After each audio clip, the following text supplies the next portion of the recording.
Ravindra sir, நீங்க இந்த நடப்பதற்கு கால்களோ பறப்பதற்கு இறக்கைகளோ இல்லாத கட்சி என்று காங்கிரஸ் மற்றும் விடுதலை சிறுத்தைகளை சொன்னீங்க. ஆனால் சட்டமன்ற தேர்தல்களை பொறுத்தவரை வட மாவட்டங்களில் ஒரு குறிப்பிடத்தக்க வாக்கு சதவீதம் விசிகே இருக்கிறது. அதே மாதிரி காங்கிரஸ் கட்சிக்கும் ஒரு குறிப்பிட்ட மாவட்டங்களில் அந்த வாக்கு வங்கி இருப்பதை நம்ம மறுக்க முடியாது.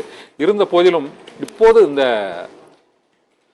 திமுகவுக்கு ஏற்பட்டுள்ள ஒரு எதிர்ப்பு அலை, இப்போ போக்குவரத்து தொழிலாளர்கள் வேலை நிறுத்தம், மழை வெள்ள பாதிப்பில் இந்த நிவாரண உதவிகள் வழங்கப்பட்டதில் ஏற்பட்டுள்ள ஒரு அதிருப்தி, இது தவிர தொடர்ந்து இந்த செவிலியர்கள் மற்றும் மருத்துவர்கள் உள்ளிட்ட பல்வேறு தரப்பினரின் போராட்டங்கள், ஆசிரியர் சங்கங்களின் தொடர் போராட்டங்கள், இந்த பிரச்சனைகளால் இந்த வாக்கு அந்த வெற்றிக்கான வாக்கு சதவீதத்தில் அந்த நாடாளுமன்ற தேர்தல் அறிவித்து வேட்பாளர்களை நிறுத்தும் போது இந்த தேர்தலில் திமுகவுக்கு பாதிப்பு ஏற்படும் நினைக்கிறீங்களா சார்? இந்த அதிருப்தி உணர்வு கடந்த ஒரு 2-3 மாதங்களாக ஏற்பட்டுள்ள ஒரு அதிருப்தி உணர்வு. நிச்சயமாக பல தரப்பட்ட மக்கள் மத்தியில திமுக மீது அதிர்ப்பு இருக்குது. கிறிஸ்தவ முஸ்லிம்கள் மத்தியில தங்களை இலவச ஓட்டா மதிக்கிறாங்க, தங்களுக்கு உரிய இடம் கிடைக்கலங்கிற அதிருப்தி இருக்குது. பறையர் சமூக மத்தியில நாங்கள் எங்க ஓட்டால ஜெயித்துட்டு எங்களுக்கு உரிய பங்களிப்பு இல்லைங்கிற அதிருப்தி இருக்கிறது. ஆனால் இது மக்களவை தேர்தல். நாம் கடந்த காலத்தை எடுத்து பார்த்து கொண்டால் 99ஆம் ஆண்டு மக்களவை தேர்தலில் திமுக கழகத்தின் மீது இந்த அதிருப்தி எதிரொலிக்கவில்லை, திமுக கழகம் வெற்றி பெற்றது. 2009ஆம் ஆண்டு இருந்த மக்களவை தேர்தலில் திமுக கழகத்தின் மீது இருந்த அதிருப்தி எதிரொலிக்கவில்லை, திமுக கழகம் வெற்றி பெற்றது. அதிருப்தி என்று சொல்பவர்கள் அவர்கள் ஈரோடு கிழக்கிலும் கடும் போட்டி அதிருப்தி என்றெல்லாம் சொன்னார்கள். அந்த முகங்கள் தான் இப்பொழுதும் சொல்கிறதா என்பதையும் பார்க்க வேண்டும். திமுகவை பொறுத்தவரையில் திமுக எதிர்ப்பாளர்கள் எப்பொழுதும் அதையத்தான் கூறிக்கொண்டிருப்பார்கள். ஆனால் அதே வேளையில் திமுக கழகத்திற்கு அதிருப்தி இல்லை என்று சர்டிபிகேட் கொடுக்கிறதுக்கும் நான் தயாரா இல்லை. மக்கள் மத்தியில் வெள்ள விஷயங்கள் என்றாலும் சரி, பலதரப்பட்ட அரசு ஊழியர்கள், பலதரப்பட்ட சமூகங்கள் என்றாலும் சரி, வாக்களித்த நமக்கு போதிய அதிகாரம் திமுகவிடம் இல்லை என்ற ஆதங்கம் கிறிஸ்தவ முஸ்லீம் பறையர்களிடம் தங்களை இலவச வாக்காக பயன்படுத்தினார்கள் என்ற அதிருப்தியும் இருக்கத்தான் செய்கிறது. அது எனக்கு கண்கூடாகவே தெரிகிறது.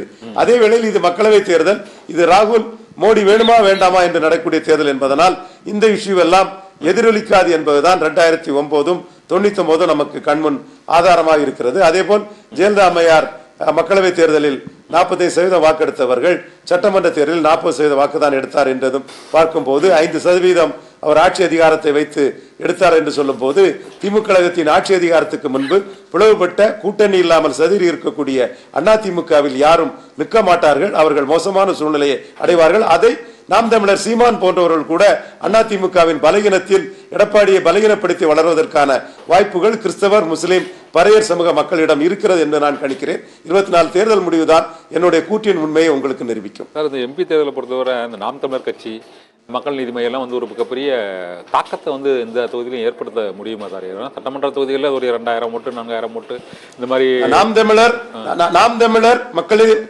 மக்கள் நீதி என்று பேசுவதிலே உங்களிடம் நேர்மையான கேள்வி இல்லை என்று ஆணித்தரமாக நான் சொல்லுகிறேன்.